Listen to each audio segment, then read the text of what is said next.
At ayan po ang ating unang balita rito tungkol kay XRP, kung saan ay meron pong isang top trader or isang kilalang trader na naglabas ng isang mensahe para po sa atin bilang mga XRP holders. At ang sabi niya ay never give up. Huwag daw pong sumuko sapagkat the best is yet to come. Yan, ang pinakamagandang pangyayari daw or kaganapan ay hindi pa dumarating. Kaya ayan po mga ka-crypto, may mga panahon na tahimik po ang galaw ng presyo pero maingay ang sinasabi ng chart para sa mga marunong makinig. Ngayon ay nasa ganito pong yugto sa XRP. Maraming traders ang naiinip at maraming holders ang napapagod. Pero ayon po sa isang kilalang top trader, hindi pa raw tapos ang kwento ni XRP. Ang kasalukuyang galaw nito ay hindi po basta consolidation lamang. Ito ay posibleng paghahanda para sa mas malakas na galaw sa hinaharap. Kaya sa balitang ito ay pag-uusapan po natin kung bakit sinasabi ng mga eksperto na the best is yet to come para sa ating lahat bilang mga XRP holders. Ayan, bakit nga ba sinasabi ng top trader na huwag tayong sumuko kay XRP? Ayon po rito kay Crypto Trader Cobb, ang kasalukuyang sitwasyon ni XRP ay isang critical phase na madalas hindi po napapansin ng mga emotional na trader. Hindi raw ito panahon ng takot, kundi panahon ng conviction. Ang 3-month chart ay nagpapakita po ng isang candle na hindi pa tapos mabuo at may mahigit 2 buwan pa bago ito magsara. Ibig sabihin nito ay may sapat po na oras para maipakita na XRP ang tunay nitong direksyon. Kaya para po sa atin bilang mga holders, malinaw po ang mensahe.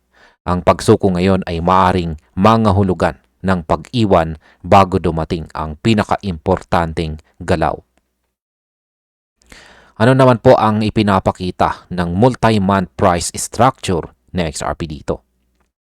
Kapag tinignan po natin ang multi-month structure ni XRP rito na ibinahagi ni Cobb, mapapansin po natin ang serye ng higher lows na paulit-ulit na nabubuo.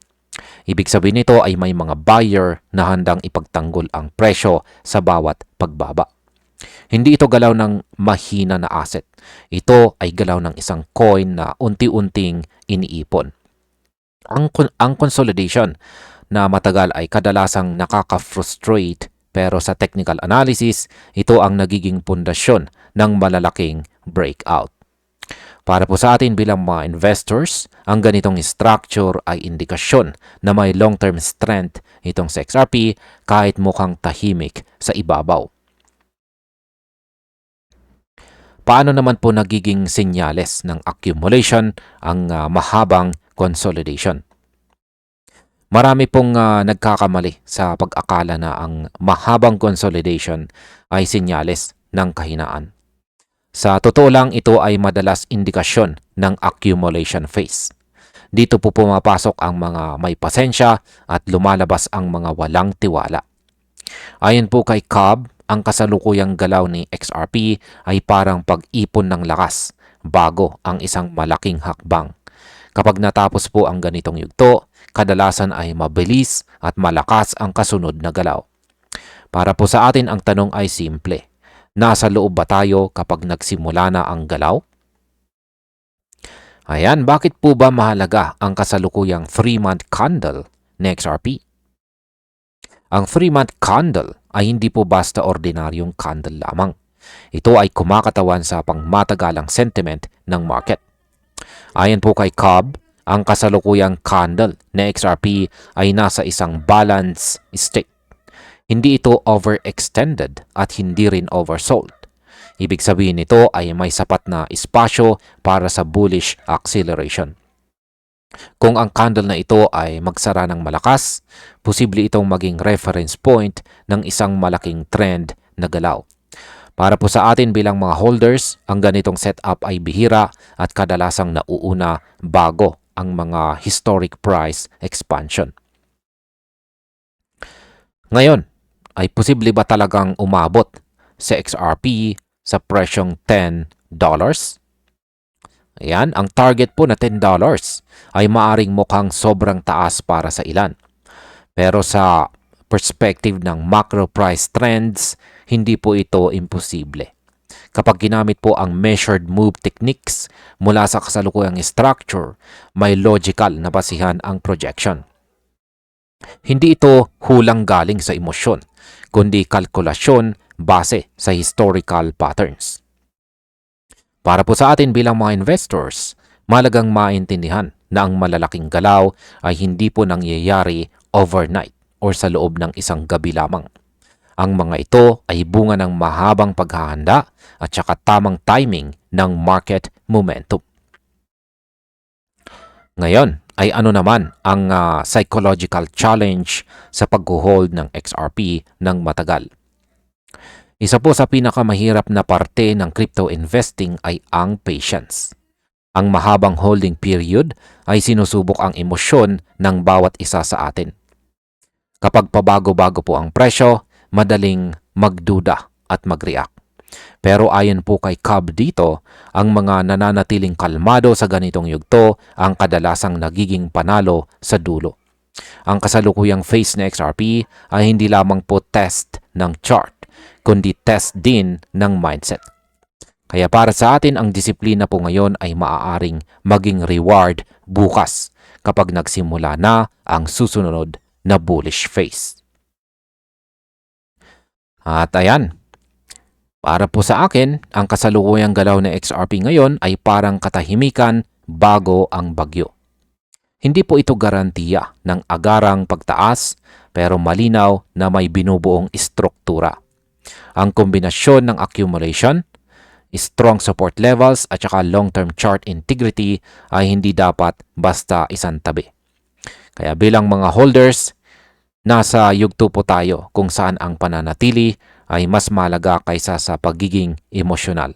Kung tama po ang basa ng mga eksperto, ang kasalukuyang phase ay maaari pong simula ng mas malawak na bull run na matagal na po nating hinihintay. Sa balitang ito ay pag-uusapan naman po natin ang isang mainit na eksena dito sa crypto space kung saan si David Schwartz, siya po ang dating CTO ng Ripple, ay nagbigay ng matapang na sagot sa isang XRP enthusiast. Ang usapan ay hindi lang basta sagutan sa social media. Ito ay may malalim po na koneksyon sa stablecoin debate, sa takot ng mga bangko at sa hinaharap ng digital money. Habang tumitindi po ang kompetisyon sa pagitan ng traditional banks at saka crypto projects, napipilitan po tayong itanong kung sino ba talaga ang may advantage.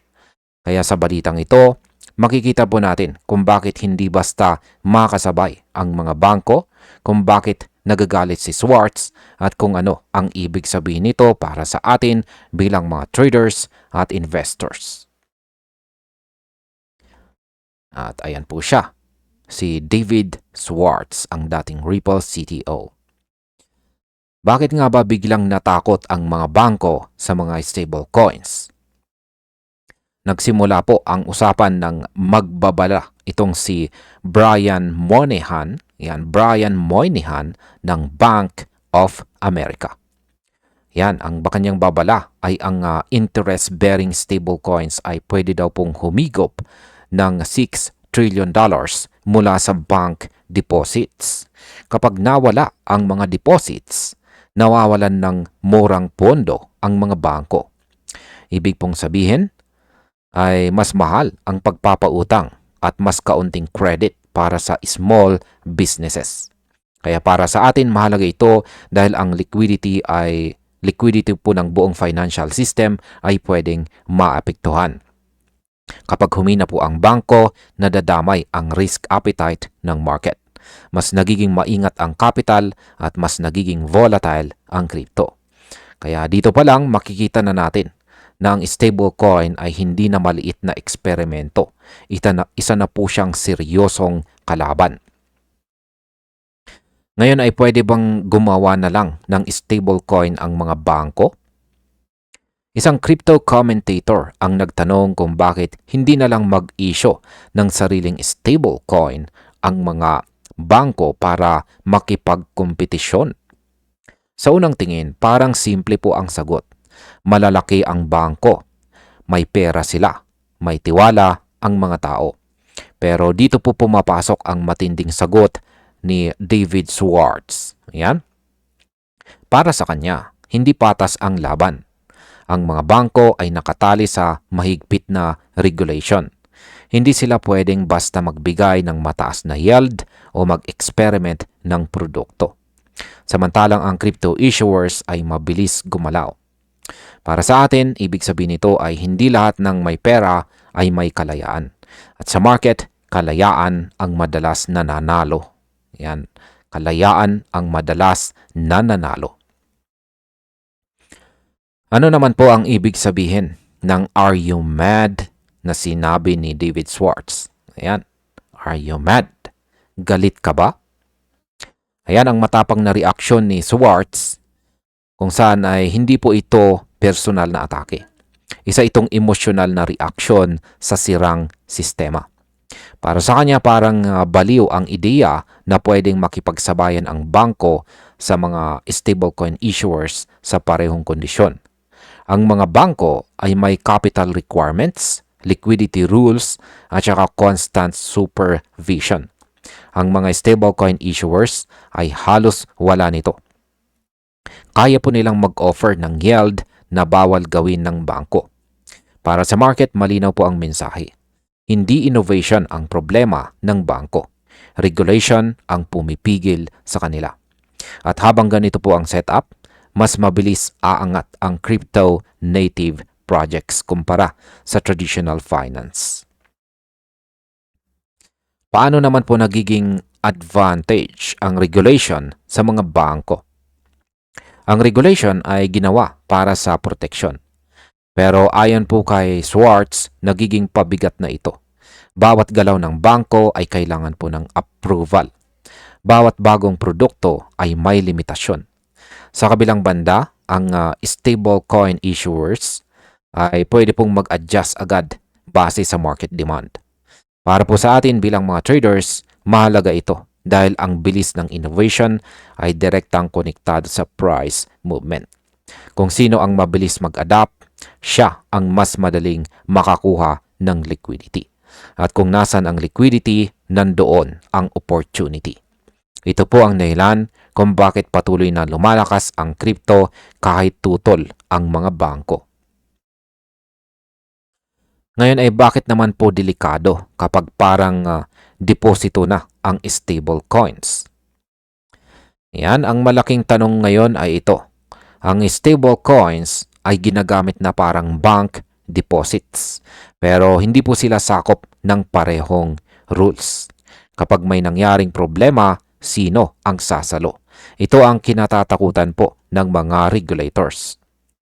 Kung lalawak pa ang paggamit ng mga stablecoins, pwedeng maapektuhan ang financial stability. Para sa atin, mahalaga ito dahil ang regulation decisions ay may direktang epekto sa presyo ng crypto. Isang bagong batas ay pwede pong magpabagsak o magpalipad ng market. Kaya ang sagutan po ni Schwartz at ng banking sector ay hindi po drama. Ito ay sinyalis ng paparating na pagbabago. Ano naman po ang posibleng mangyari sa hinaharap ng digital money? May dalawang landas ang pwede pong tahakin ng mga regulators. Una ay ipataw ang bank-style rules sa mga stablecoin issuers. Ikalawa ay gumawa ng bagong kategorya. Alin man ang piliin, may mananalo at may masasaktan. Para sa crypto, pwede pong bumagal ang innovation. Para sa bangko, pwedeng bumalik ang control. Bilang mga investors, kailangan po nating bantayan ito. Ang direksyon ng policy ang magdidikta kung lalakas pa sa XRP at ang buong crypto market. Ang tahimik na usapan ngayon ay pwedeng maging malaking shock bukas. At ayan, ang masasabi ko po tungkol dito ay ang sagot ni David Schwartz dito ay refleksyon ng mas malaking problema. Hindi ito tungkol sa yabang o galit. Ito ay tungkol sa unfair na sistema. Ang mga bangko ay hindi po mahina. Sila ay nakatali. Ang crypto ay hindi po perpekto, pero ito ay malaya. Para sa atin, malinaw po ang aral. Ang market ay hindi lang galaw ng presyo.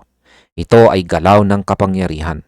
Hanggat hindi pantay ang rules, mananatiling agresibo po ang crypto. At bilang mga investors, kailangan po natin na maging handa sa parehong opportunity at saka panganib. Sa balitang ito ay pag-uusapan naman po natin kung bakit si XRP ay nasa isang critical moment ngayon at kung bakit maraming analyst ang naniniwala na may malaking galaw na paparating sa loob ng maikling panahon. Kapag ang isang crypto ay tahimik, ngunit sobrang sikip ng galaw, madalas ito ang sinyales na may binubuong lakas. At yan mismo ang nangyayari kay XRP sa hourly time frame. Kaya bilang isang crypto enthusiast na tumitingin sa parehong technical structure at market psychology, mahalagang maintindihan natin kung bakit ang simpleng consolidation po ngayon ay maaring maging simula ng isang pagsabog na galaw, lalo na po para sa atin bilang mga traders, holders at saka investors. At ayan, bakit nga ba sinasabi ng analyst na malapit ng gumalaw itong si XRP? Ayon po, sa analysis ni Bird dito, ang kasalukuyang galaw ng XRP ay nagpapakita ng price compression na madalas nauuna bago ang isang malakas na breakout o breakdown. Sa hourly chart ay makikita na paliit ang volatility at ang presyo ay gumagalaw sa malinaw na technical boundaries. Kaya yan po ang chart. Ibig sabihin ay unti-unti nang naiipon ang directional pressure. Kapag ang market ay masyadong tahimik, madalas ito ang pinakadelikado at pinaka-exciting na parte. Para sa atin, nangangahulugan ito na papalapit na ang desisyon ng market kung saan dadalhin itong si XRP. Ngayon, ano naman ang ibig sabihin ng ascending channel na nabuo dito kay XRP? Ayan, ang ibinahagi pong chart dito ni Bird ay isa po itong hourly chart. Ayan, isa po itong hourly chart at malinaw po na nakikita natin dito na gumagalaw sa XRP sa loob ng isang ascending channel kung saan bawat pullback ay bumubuo ng higher low. Ibig sabihin nito ay kahit sinusubukan ng mga sellers na pababain or pabagsakin ang presyo, palaging may mga buyers na pumapasok upang saluhin ito. Ang ganito pong structure ay sinyales ng accumulation phase at hindi po distribution.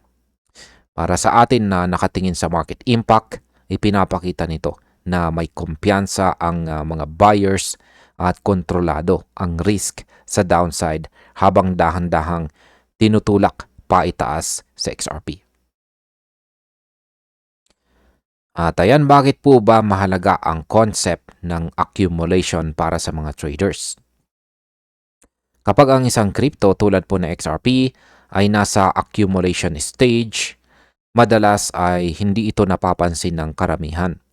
Walang hype at walang panic. Pero dito po kadalasang pumapasok ang smart money.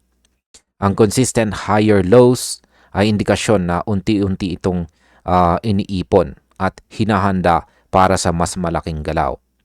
Para po sa atin, nangangahulugan ito na ang kasalukuyang presyo ay maaring hindi na makita muli kapag nagsimula na ang expansion phase. Ito ang dahilan kung bakit mahalaga ang market structure kaysa sa ingay sa social media. Ngayon, paano naman po nakuha ang measured move target na $2.69? Ayan, ang target na $2.69 ay hindi po hinugot sa hangin. Ito ay base sa measured move projection mula sa huling impulse galing sa local lows. Kapag kinuha ang range ng galaw at inilapat ito sa potential breakout area, malapit po sa channel resistance, ayan, natural na ito ay natural na tumutugma ang projection sa $2.69 na level. Importante po para sa atin na maintindihan na ito ay technical probability at hindi po ito guarantee. Ngunit kapag sinamahan mo ito ng volume, mas nagiging valid po ang scenario ng upward continuation. Ngayon, bakit po ba may espesyal na epekto sa sentiment ang level na $2.69? Yan. Ang $2.69 na level ay higit pa sa simpleng target. Ito po kasi ay psychological at saka structural resistance. Kapag nakuha ito ng XRP at nag-sustain sa itaas, lalabas po siya mula sa mga dating consolidation zones. Para sa market, ito ay malinaw na sinyales na tapos na ang paghihintay. Yan, tapos na po ang phase ng paghihintay at nagsisimula na ang expansion. Kaya para po sa atin bilang mga traders at holders, tumataas ang confidence at pumapasok ang panibagong liquidity na maaari pong magtulak pa ng mas mataas na presyo. Ano naman ang sinasabi ng short-term at saka higher time frame context? Yan, kahit sa mas mataas na time frame ay makikita na hindi pa nasisira ang key supports ni XRP. Ang mga recent pullbacks ay hindi nakabuo ng lower lows. Ibig sabihin ay intact pa rin ang bullish structure. Dahil dito nagiging posible ang mga bullish setups sa lower time frame nang hindi agad nababasag ang overall trend. Para sa atin, ito ay mahalagang signal na ang kasalukuyang galaw ay healthy consolidation at hindi sinyales ng weakness. At ayan, ang masasabi ko naman tungkol dito ay malapit nang matapos ang indecision phase ng XRP. Hindi man agad sumabog, malinaw na papunta na ito sa isang resolution. Kapag nanaig ang mga buyers at nabasag ang channel resistance dito, ang $2.69 ay nagiging realistic na target. Kapag hindi, posibleng pahabain pa ang consolidation, ngunit hindi po nito binabago ang structure. Para po sa atin, ang pinakamahalaga ay huwag pong mahuli kapag nagsimula na ang galaw dahil madalas mabilis ito ay walang pasabi, tulad ng ginagawa ni XRP. Sa balita naman na ito ay pag-uusapan po natin kung bakit sinabi ng isang pundit na makinig daw po tayong mabuti. Ayan, makinig ng mabuti. Dahil ayon sa kanya ay hindi ito isang ordinaryong crypto update lamang. Ang mensaheng ito ay hindi po tungkol sa presyo, hindi tungkol sa hype, at lalong hindi tungkol sa susunod na pump. Ito po ay babala, isang direktang mensahe para sa mga XRP holders at saka crypto holders na maaring hindi po napapansin ang mas malaking laban na nagaganap po ngayon. Habang tayo po ay busy sa mga charts, may tahimik po na desisyong binubuo sa bansang Switzerland na maaari pong magdikta kung sino ang may kontrol sa global liquidity at kung saan lulugar ang crypto sa hinaharap. Kapag hindi mo ito naintindihan ngayon, baka huli na ang lahat kapag ramdam na natin ang epekto nito. At ayan, bakit meron pong babala or warning si X Finance Bull dito para sa atin bilang mga XRP at saka crypto holders. Ayan, ang mensahe po rito ni X Finance Bull ay lumabas sa isang sensitibong panahon kung saan ang crypto market ay nasa gitna ng uncertainty. Ang kanyang babala ay hindi po basta opinyon. Ito ay nakatuon sa mas malalim na galaw ng mga central banks at sa direksyon ng global financial system. Kapag sinabi po niyang maaring maapektuhan ang global liquidity, ibig sabihin nito ay ang daloy ng pera sa buong mundo. Kaya para sa atin bilang mga holders, direktang konektado ito sa halaga at gamit ng crypto. Lalo na sa XRP na may malinaw na papel sa cross-border settlement. Kapag nagbago ang istruktura ng pera, apektado tayong lahat. Ano naman ang dalawang magkaibang vision ng pera na magbabanggaan sa Davos? Ayan. Ayan po kay ex-finance bull dito, ang World Economic Forum sa Davos ay hindi lamang po simpleng meeting. Ito ay magiging entablado ng banggaan ng dalawang ideya ng pera. Ang una ay kontrolado ng mga central banks, programmable at saka state-driven. Ang pangalawa ay private sector-driven. Bukas at saka interoperable. Dito po pumapasok ang papel ni XRP dahil siya ay dinisenyo para mag-connect ng iba't ibang financial systems. Kapag nanaig ang saradong sistema, maaari pong maipit ang innovation. Kapag nanaig ang bukas na rails, lalakas naman ang crypto adoption. Ito po ang laban na hindi nakikita sa mga charts. Dito naman po tayo sa kung ano ang Project Agora at bakit ito delikado para sa financial system. Para po sa financial freedom. Ayan, ang Project Agora ay inilaunch po ng Bank of International Settlements kasama ang 7 malalaking central banks. Layunin po nitong lumikha ng programmable ledger para sa wholesale money. Ibig sabihin ang pera mismo ay may kasamang rules, smart contracts na direktang naka-embed. Sabi nga ni ex-finance bull, tinatawag nila itong efficiency. Pero para sa marami, ito po ay cage. Dahil kapag ang pera ay programmable, maaari itong kontrolin, limitahan o i-freeze. Kapag ito ay umabot sa retail level, dito po nagiging critical ang papel ng crypto tulad ni XRP. Bakit naman po mahalaga ang policy shift ng US laban sa CBDC?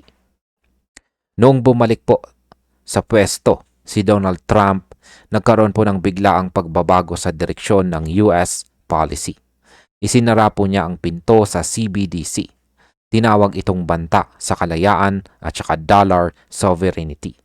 Ang hakbang na ito ay pumigil po sa direktang partisipasyon ng US sa Project Agora. Ayan, Project Agora. Bagamat may research pa rin, wala nang kapangyarihang mag-issue. Sa halip, sinuportahan po ang private crypto, stable coins at saka Bitcoin reserve. Para kay XRP, ito po ay favorable environment dahil tugma ito sa private sector infrastructure na kanyang tinatahak. Paano naman po nakaposition sa XRP sa gitna ng public at saka private financial rails? Ayan, si XRP ay hindi po ginawa para palitan ang mga bangko, kundi para pagdugtungin po sila. Ito ang kaibahan po niya sa CBDC model. Sa isang mundo na may hati sa public at saka private rails, si XRP po ang tulay. Ang kanyang interoperability ay nagiging mas mahalaga kapag may geopolitical at saka policy divide. Kapag ang US ay pumili po ng private rails at ang Europe ay pumili ng programmable control, ang asset na kayang gumalaw sa pagitan ng dalawang mundo ang magkakaroon ng value. Dito po pumapasok ang strategic relevance ng XRP. Hindi bilang rebelde, kundi bilang connector. Bakit naman po kritikal ang Davos sa hinaharap ng global monetary system? Ayan, ang Davos ay hindi lang simbolo ng elite meeting. Ito ay lugar kung saan binubuo ang direksyon ng global policy. Ayon po kay ex-finance bull, personal na dadalo si Trump kasama ang kanyang gabinete. Habang ang Europe at saka UK ay patuloy na itinutulak ang programmable systems. Ang tanong po ngayon ay simple. Mananatili bang wholesale experiment lamang ang Agora o magiging permanenteng hati ang mundo? Kapag nangyari po ang hati, malinaw na may dalawang financial rails at ang mga crypto holders ay kailangan pong pumili kung saan sila lulugar. Ano naman po ang ibig sabihin ng permanent split para sa mga crypto holders? Ayan. Kapag naging permanente po ang split, ang epekto nito ay hindi agad makikita sa presyo. Ngunit mararamdaman ito sa access, liquidity at freedom. Ang US-led private rails ay nagbibigay po ng flexibility. Ang programmable systems ay nagbibigay ng control bilang ang programmable systems po ay nagbibigay ng control. Kaya bilang mga crypto holders, kailangan po nating unawain kung alin ang mas tugma sa prinsipyo ng decentralization. Si XRP po ay nasa gitna ng laban na ito at ang kanyang disenyo ay mas pumapabor sa interoperability kaysa sa control. Ito ang dahilan kung bakit mahalagang makinig ngayon, hindi kapag huli na. At ayan ang masasabi ko naman tungkol dito ay ang babalang ito ay hindi dapat katakutan, kundi unawain.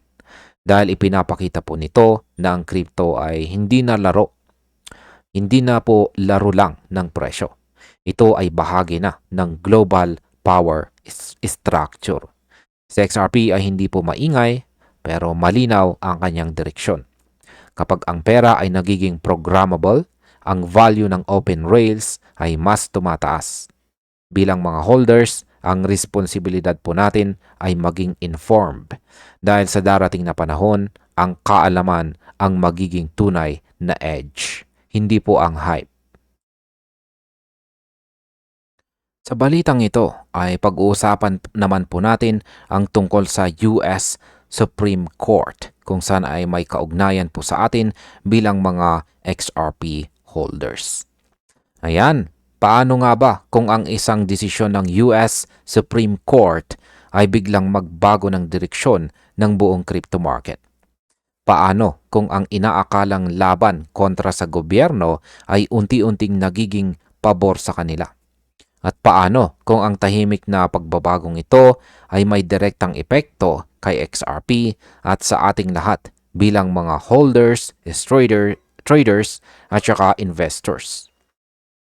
Ito po ang klase ng balita na hindi po natin agad mararamdaman sa presyo, pero mararamdaman po natin sa market psychology. Kaya aalamin po natin kung bakit sinasabi ng isang market pundit na ang Supreme Court ay tila nag-flip ng position at kung bakit ang galaw na ito ay maaring magdikta ng susunod na yugto ng risk appetite sa crypto.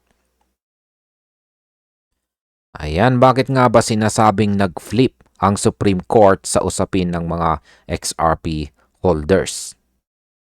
Ang balitang ito ay hindi po simpleng legal update.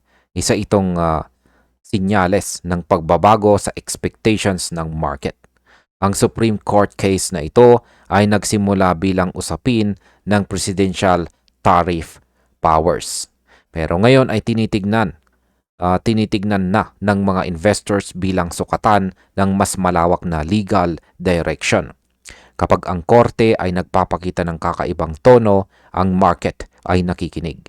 Para kay XRP at saka sa crypto space, ang ganitong flip ay hindi lang tungkol sa tariff.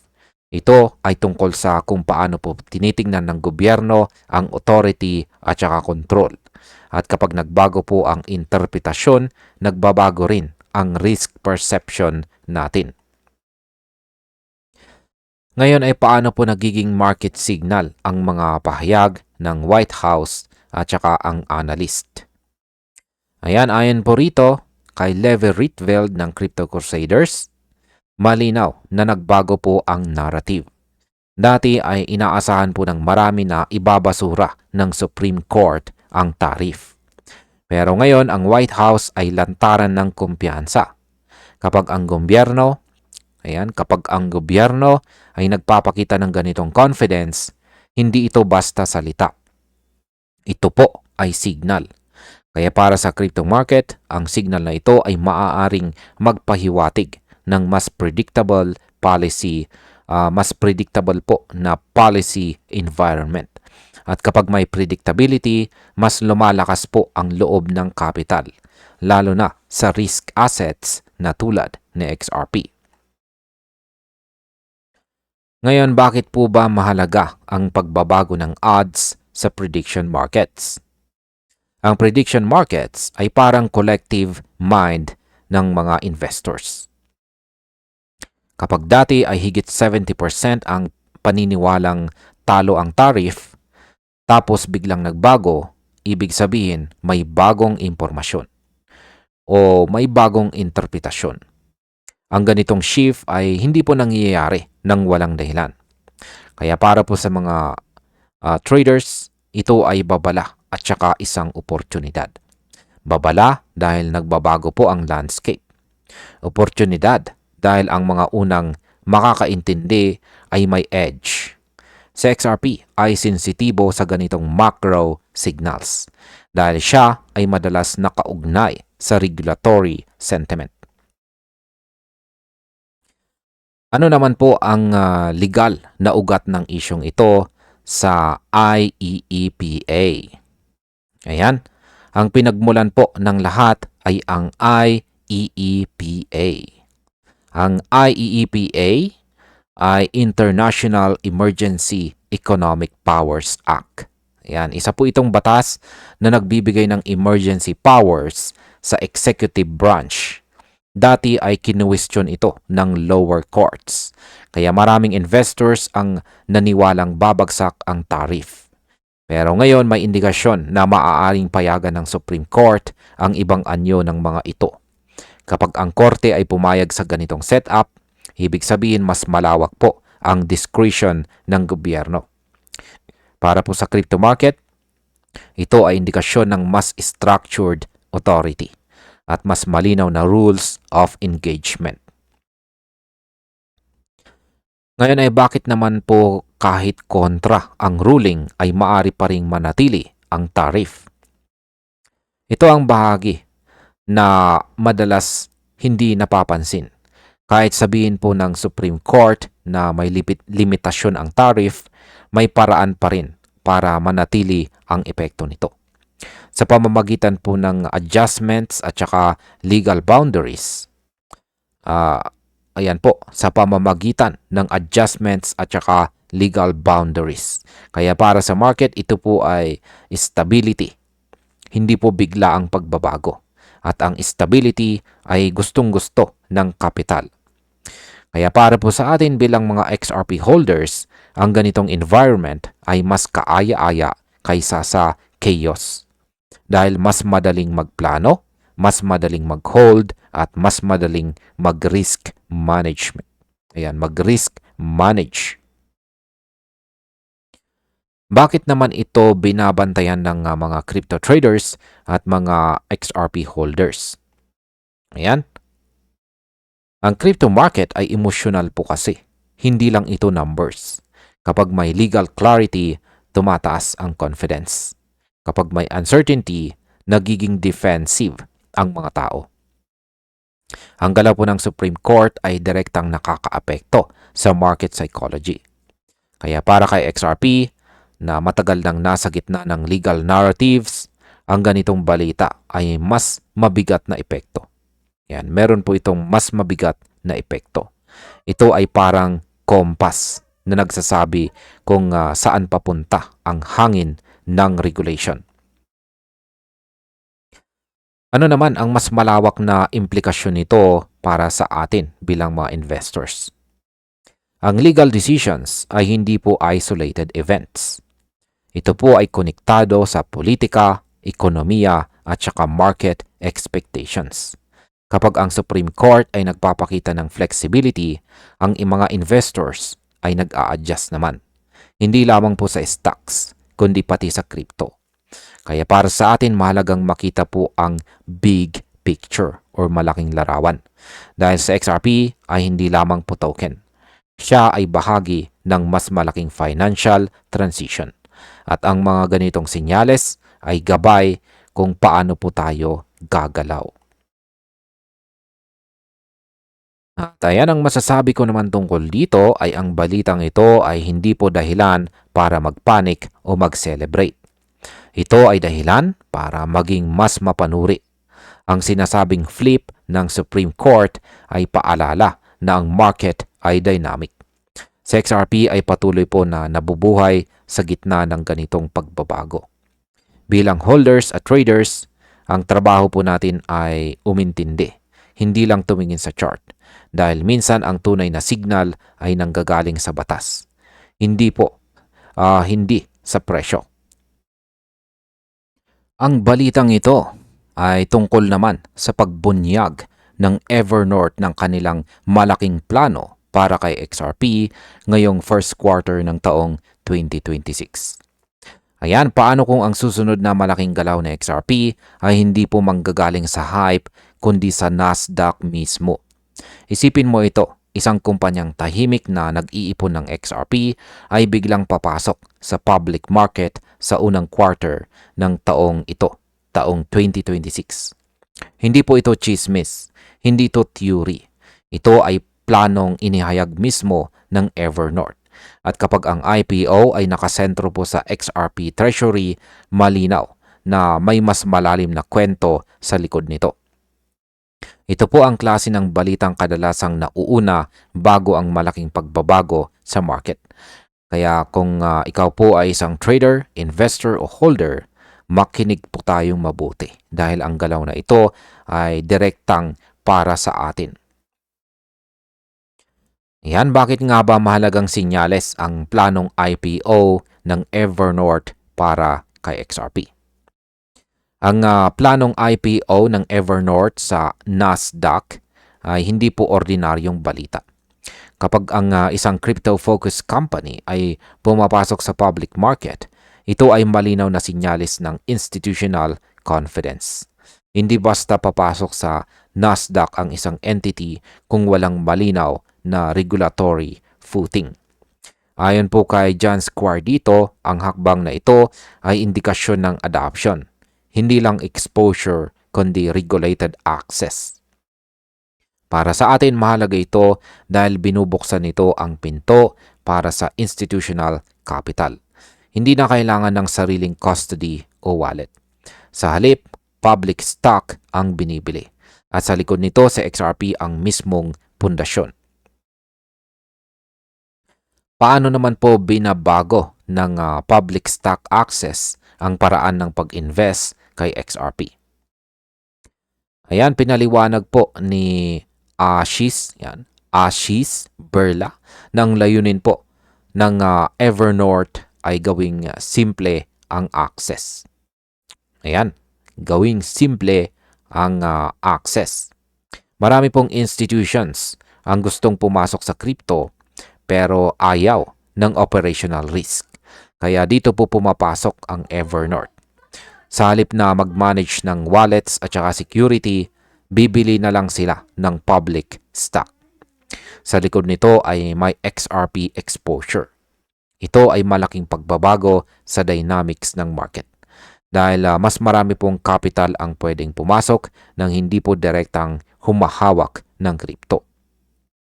Para po sa atin bilang mga holders, mas malawak na demand ang ibig sabihin nito. At kapag lumawak po ang demand, nagiging mas solid ang long-term structure na XRP. Bakit naman po tinawag ng Evernorth ang XRP bilang core ng kanilang treasury? Yan, hindi na nagpaligoy-ligoy si Birla sa kanyang pahayag. Malinaw po niyang sinabi na sa XRP ang sentro ng kanilang digital asset treasury. Yan, ibig sabihin nito ay hindi ito side bet. Ito ay kanilang core strategy. Kapag ang isang public company ay malinaw sa ganitong position, may bigat ito. Para sa market, ipinapakita po nito na si XRP ay may role lampas sa speculation. Siya ay nagiging treasury asset. Para sa atin, mahalaga ito dahil ang ganitong klaseng narrative ay madalas hinahanap ng malalaking institutions. Stability, utility, at saka long-term relevance. Ngayon ay bakit mas pinili ng mga institution ang simplicity kaysa direct crypto ownership? Ayan, sa totoong mundo ng finance, hindi lahat ng gustong maging tech expert. Yan, hindi po lahat ay gustong maging tech expert. Maraming institution ang nais lang ng exposure. Ayon po kay Berla, mas gusto ng karamihan ang bumili ng public stock. Dahil dito, ang Evernorth ang humahawak ng lahat ng complexity. Custody, compliance, at saka security. Sa ganitong setup, nagiging tulay ang Evernorth sa pagitan ng traditional na finance at saka crypto. Para sa atin ito ay mahalaga dahil pinapabilis po nito ang adoption. Mas kaunting friction, mas maraming participant, at kapag mas marami po ang pumasok, mas nagiging mature ang ecosystem ni XRP. Paano naman po naiiba ang strategy ng Evernorth kumpara sa simpleng pagko-hold kay XRP? Isa po sa pinakamahalagang punto ng interview ay ang activity over passivity. Yan, passivity. Isang balak ng Evernorth na itago lang si XRP. Sa halip gagamitin po nila ito. Yan, hindi po balak ng Evernorth na itago lamang itong si XRP. Sa halip ay gagamitin po nila ito para mag-generate ng yield. Yan, at ang yield na yan ay gagamitin para bumili pa ng mas maraming XRP. Ito ay compounding strategy. Para sa ecosystem, mas mataas na on-chain activity ito. At para po sa atin, mas matibay naman na demand structure. Dahil hindi lamang po presyo ang gumagalaw, pati utility at saka usage. Ito po ang klase ng galaw na karaniwang ginagawa ng mga long-term players. Ayan, bakit po ba mahalaga ang sinasabing laki ng Evernorth sa XRP Treasury space? Ayan, ang laki ay mahalaga po sa mundo ng institution. Ayon kay Berla, ang Evernorth ang pinakamalaking XRP digital asset treasury sa kasalukuyan. Hindi ito yabang kundi positioning. Kapag malaki po ang hawak at aktibo ang participation, nagiging influential ka sa ecosystem. Kaya para sa atin mahalaga ito dahil ang ganitong entity ay may kakayahang magbigay ng liquidity at saka stability. Hindi po ito basta whale na nag-iipon. Ito ay steward. At kapag ang isang steward ay naka-align kay XRP, mas tumitibay ang long-term outlook. Bakit naman po sinasabing ang adoption ng XRP ay base sa galaw na ito? Ang kombinasyon po ng IPO, active treasury, at saka yield generation ay malinaw na sinyalis ng adoption. Hindi po ito experimental. Ito ay integration sa existing financial rails. Binanggit din po ni Berla ang mga XRP ETF bilang patunay ng demand. Sa ganitong setup, ang Evernorth ay nagiging complementary option. Hindi na lang price exposure, kundi structured access. Para po sa atin, mas maraming paraan ng pagpasok ay mas maraming kapital. At kapag institutional capital ang pumasok, nagbabago po ang laro. At ayan, ang masasabi ko naman tungkol dito ay ang planong IPO ng Evernorth ay isa sa pinaka-solid na sinyales para kay XRP sa darating na taon. Hindi ito garantiyang tataas agad ang presyo, pero malinaw po ang direksyon. Si XRP ay unti-unti pong pumapasok sa traditional na finance sa tamang paraan.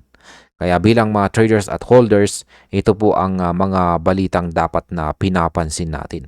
Dahil kadalasan ang tunay na galaw ay nangyayari bago pa man mapansin ng karamihan.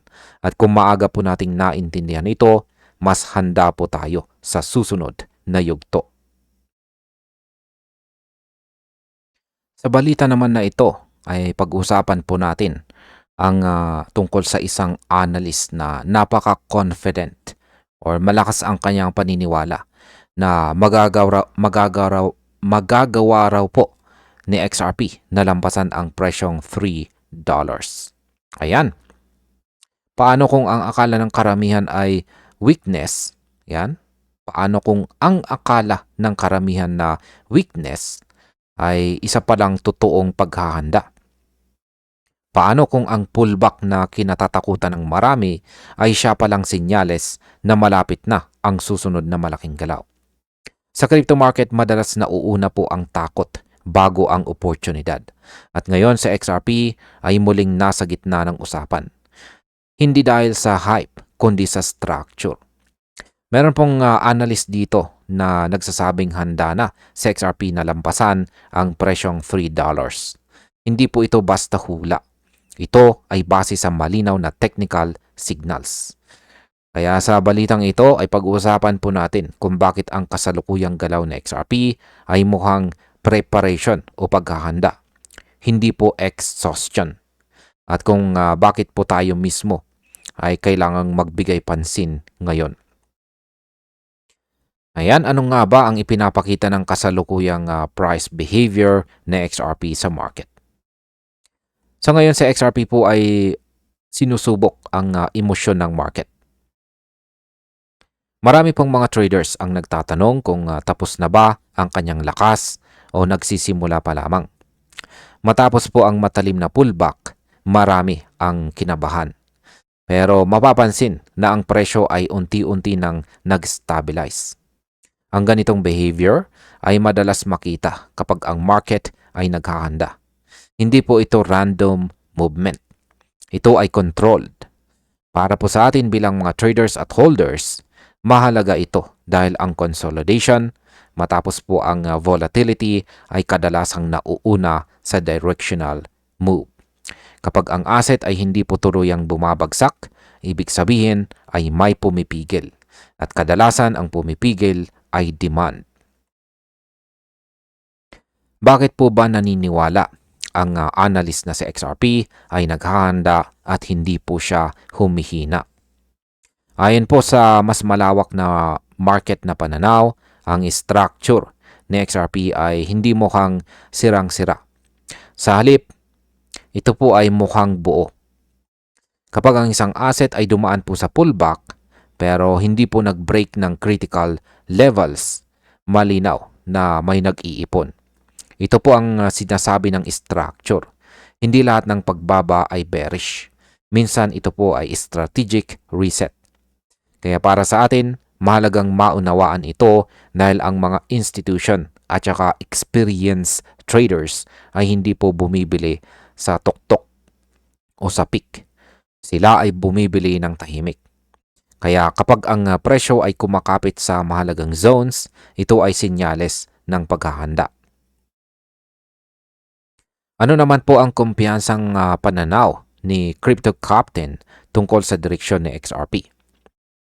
Ayan, si Crypto Captain ay hindi po basta nagbigay ng kanyang opinion dito.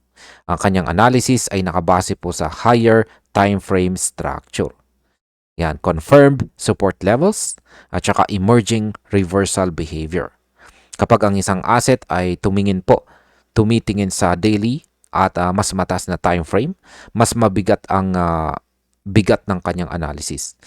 Dahil hindi ito nadadala ng intraday noise. Ang kanyang kumpiyansa ay nanggagaling po sa katotohanan ng si XRP ay hindi gumagawa ng lower lows. Ito ay malaga dahil hanggat walang lower low, buhay ang bullish scenario. Kaya para sa atin, ito po ay nagbibigay ng structured optimism. Ngayon ay bakit naman po critical ang $2.04 yan bilang support level sa kasalukuyang galaw na XRP. Ayan, ang 2.04 level ay hindi po basta numero. Ito ay structural support. Dito po paulit-ulit pumapasok ang mga buyers kapag may stress sa market. Nang bumaba po sa XRP sa level na ito, mabilis ang naging response. Hindi po ito slow bleed. Ito ay malinaw na rebound. Kapag ang presyo ay mabilis bumalik sa support, kadalasan ito ay indikasyon na may nakabang na demand. Para sa atin, ang ganitong klaseng depensa ay mahalaga dahil ipinapakita nito na hindi pinapabayaan sa XRP ng market. Ano naman ang ibig sabihin kapag nirerespeto ng presyo ang daily support? Ayan, kapag ang support ay nirerespeto po sa daily time frame, mas malaki ang kahulugan nito. Hindi po ito simpleng bounce lamang. Ito ay structural defense. Ibig sabihin, ang selling pressure ay humihina at ang mga buyers ay handang ipaglaban ang level. Dito po nagsisimula ang foundation ng continuation. Para sa atin bilang mga traders, mas gusto po natin ang ganitong setup dahil hindi po tayo umaasa sa hype. Umaasa po tayo sa behavior. At ang behavior po ni XRP sa support ay nagpapakita ng control. Ano naman po ang technical signals na nagpapakita ng posibleng bullish reversal? Ayan, ang mabilis po na response ni XRP mula sa support ay hindi po mukhang panic. Ito ay mukhang accumulation. Kapag ang selling ay emotional, mabagal po ang recovery. Pero kapag may nag-iipon, mabilis ang bounce. Dagdag pa rito, walang nabubuong lower low. Ito ay mahalagang signal dahil pinapakita po nito na ang trend ay hindi pa sira. Hanggat hawak po ang critical support, valid ang upward continuation. Para sa atin, ito ay nagbibigay po ng malinaw na invalidation point. Bakit naman po itinuturing na major target ang $3 na price level para kay XRP? Ang $3 ay hindi lamang po psychological. Ito ay technical. Dito dati na-reject sa XRP. Kaya natural lamang po na dito po nakatutok ang market. Kapag muling nilapitan ang level na ito, sinusukat nito ang conviction ng mga buyers. At kapag nabasag at nahawakan, ito ay hindi basta breakout. Ito ay confirmation. Para sa mga technical traders, ang ganitong galaw ay sinyalis ng strength. Hindi po ito speculation. Ito ay validation ng structure. At ang masasabi ko naman tungkol dito ay ang kasalukuyang kondisyon ni XRP ay mukhang constructive. Hindi ito fragile. Sa kabila ng volatility, matibay ang support. May institutional interest at unti-unting lumilinaw ang regulatory environment. Walang garantiya po sa market, pero ang structure ay nagbibigay ng probability. At sa ngayon, ang probability po ay pabor sa upside. Para sa akin, mas mahalaga ito kaysa sa short-term noise dahil ang market ay lagi pong nagbibigay ng babala bago ang malaking galaw. At ayan, hanggang dito na lamang po tayo sa video na ito mga ka-crypto. Maraming salamat sa panonood.